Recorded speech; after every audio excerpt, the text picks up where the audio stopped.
j'étais au lycée, en terminale, je me destinais à être professeure de philosophie. Et si j'ai continué les arts plastiques, c'est simplement par pur intérêt, parce qu'en fait, j'avais pas envie d'arrêter de pratiquer. Ça m'a permis vraiment d'atteindre une rigueur, et maintenant on me considère comme une étudiante très carrée. Il existe une licence, un parcours qui permet de continuer et la philosophie et l'art plastique et de les lier. Ça m'a vraiment bousillé, hein, ne faites pas ça si vous n'êtes pas fort mentalement. Moi j'étais pas forte mentalement du tout.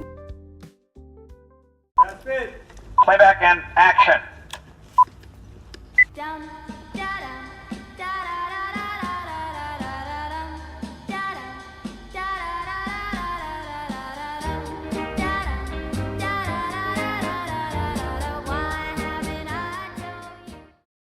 Bonjour à tous, j'espère que vous allez bien. On se retrouve aujourd'hui pour une vidéo où je vais vous parler de mon parcours jusqu'au passage des concours du CAPES et de l'agrégation d'art plastique. Avant toute chose, je tiens à dire qu'il n'y a pas de parcours type pour passer ces concours, qu'il n'y a pas non plus de diplôme type pour passer ces concours. On peut les passer du moment qu'on a un bac plus 5, qu'on a une équivalence bac plus 5, peu importe la matière. Si j'avais eu un master de mathématiques, j'aurais pu passer l'agrégation d'art plastique. Et moi, en l'occurrence, je n'ai pas de master d'art plastique, j'ai un master de philosophie. Je vais vous en parler juste après. Donc, pas de panique, si vous n'avez pas de master MEF, ce n'est pas grave. Vous pouvez tout de même prétendre à passer ces concours. Donc tout de suite, on rembobine pour revenir jusqu'au baccalauréat. Donc, j'ai passé un baccalauréat littéraire, spécialité droit et grands enjeux du monde contemporain. C'est une spécialité qui, je pense, existe encore aujourd'hui. Option art plastique, puisqu'il n'y avait pas de spécialité art plastique à l'époque dans mon lycée. D'ailleurs, elle est apparue l'année suivante, malheureusement, je n'étais plus là. Après ça, je me suis inscrite en classe préparatoire littéraire spécialité art plastique. Il y en a 5 qui existent en France, il me semble. Je me suis inscrite plus précisément dans la prépa littéraire du lycée Gambetta Carnot d'Arras. C'est une prépa dans laquelle la spécialité art plastique prend beaucoup de place. Je pense qu'on avait 8 heures d'art plastique par semaine et on avait l'occasion et la chance d'avoir avec nous pour certains des cours un artiste en résidence qui nous faisait travailler sur une exposition, puisque en même temps que de gérer notre classe d'art plastique, le prof avait une association qui s'appelle l'association Lettres Lieux. Je vais afficher le logo à l'écran. C'est une association d'art contemporain en partenariat notamment avec le musée des beaux-arts d'Arras et on y participe d'office quand on fait la spécialité art plastique. Quand j'étais au lycée, en terminale, je me destinais à être professeure de philosophie. Et si j'ai continué les arts plastiques, c'est simplement par pur intérêt, parce qu'en fait, j'avais pas envie d'arrêter de pratiquer. Mais je me destinais quand même à la philosophie, à être professeure de philosophie. Et si je me suis inscrite en classe préparatoire, c'est parce qu'on m'a dit que le mieux, si on veut passer une agrégation, c'est de s'inscrire en classe préparatoire, puisque les exigences à l'écrit sont les mêmes pour le concours de l'ENS. Ce qui n'est pas tout à fait faux d'ailleurs, et ça m'a beaucoup aidé par la suite. J'étais pas rigoureuse du tout au lycée, ça m'a permis vraiment d'atteindre une rigueur, et maintenant on me considère comme une étudiante très carrée et très structurée dans ses écrits, bien que j'ai encore du mal à le voir moi-même. Mais pendant ces 2 années donc de prépa, Hippocagne et Cagne, je me suis posé la question de est-ce que finalement je continuerai pas en art plastique, puisqu'en fait j'étais inscrite en licence art plastique en parallèle de la classe préparatoire. Oui, parce que quand on est en classe préparatoire, on est obligé d'être inscrit en parallèle à l'université, histoire de faire valider ses ECTS. Et moi, j'étais inscrite à la fac de Lille en art plastique, par exemple. Et mon professeur, donc, m'a dit, mais tu sais, il existe une licence, un parcours qui permet de continuer et la philosophie et l'art plastique, et de les lier. Je ne savais pas que ça existait, et il m'a appris l'existence donc de l'esthétique, la philosophie de l'art.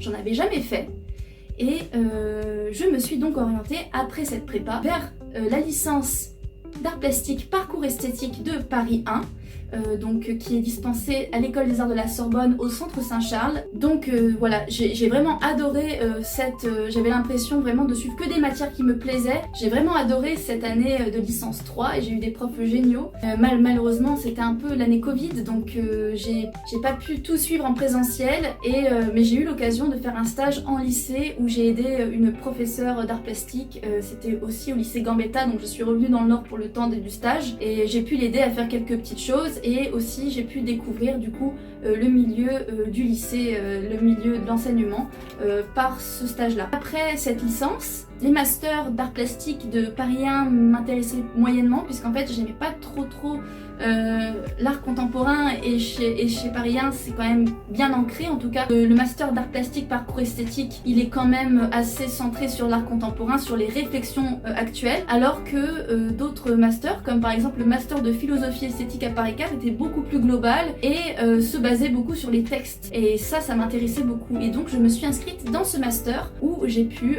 m'adonner à ma passion du 19e siècle dans divers travaux. J'ai d'ailleurs fait un mémoire centré sur ça, dirigé par Julie Cheminot, qui est une figure de la recherche en esthétique et qui est spécialiste de cette période. Quand je me suis inscrite en master, j'avais aussi candidaté en parallèle à des licences au cas où je n'avais pas de master, et il se trouve que j'ai été acceptée à la dernière minute en septembre en licence d'histoire de l'art à Paris 1. Et je me suis posé la question, est-ce que je le fais, est-ce que je le fais pas? Et je me suis lancée là-dedans. Je voulais en faire le maximum, alors que ça m'a vraiment bousillé, hein. Ne faites pas ça si vous n'êtes pas fort mentalement. Moi j'étais pas forte mentalement du tout, et il y a eu des périodes où c'était un peu compliqué, où j'étais vraiment déprimée, voire dépressive, je sais pas. Et je me couchais à 3h du matin, enfin bref, je me couchais à des heures pas possibles pour terminer des cours, et mon copain a dû beaucoup me soutenir parce que c'était vraiment une période de travail acharné horrible. Et donc j'ai eu une licence 3 d'histoire de l'art. En somme, j'ai donc 2 licences, une licence d'art plastique, parcours esthétique et sciences de l'art, et une licence d'histoire de l'art, pas d'archéologie, juste d'histoire de l'art. Spécialité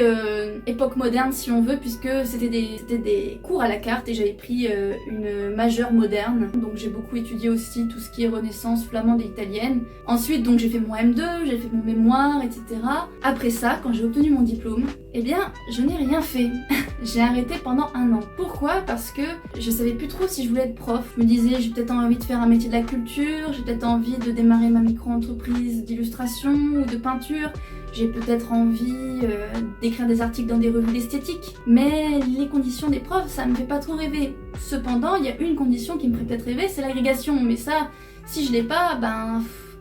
Le CAPES c'est quand même autre chose quoi, on n'est vraiment pas payé à la hauteur de ce qu'on devrait, et je me suis dit ce serait vraiment bête, mais à y réfléchir pendant 1 an, je me suis dit bon ben il faut quand même se lancer, si tu la passes c'est pas grave, tu la repasseras après, mais je pense que c'est ce à quoi t'étais destiné, donc vas-y fonce, va passer ces concours. De toute façon la pédagogie, l'enseignement c'est ce que tu veux faire depuis toujours, je vois pas pourquoi tu n'y arriverais pas et pourquoi ça ne te plairait pas. Et je me suis inscrite l'année suivante en classe préparatoire à l'agrégation d'art plastique à Paris 1, donc là où j'avais fait ma licence d'esthétique. J'ai retrouvé des profs que je connaissais déjà et j'ai fait la connaissance d'autres professeurs agrégés. C'était une année très très enrichissante et j'ai fait la connaissance de beaucoup de bonnes personnes aussi, de divers milieux, de professeurs et d'artistes. Ça m'a vraiment apporté beaucoup de choses, j'ai vraiment adoré cette année, surtout que j'ai obtenu donc l'agrégation à la fin, donc ça c'était vraiment le bouquet final. Je pense que je vous ai parlé à peu près de tout ce que j'ai fait en termes de formation. Voilà pour mon parcours, j'espère que ça vous aura appris des choses, peut-être que ça vous aura donné l'envie, si vous êtes en master de philosophie, de passer l'agrégation d'art plastique. En tout cas, ne vous faites pas de soucis, vous pouvez vous lancer dans un concours, même si vous n'y arrivez pas, c'est pas grave.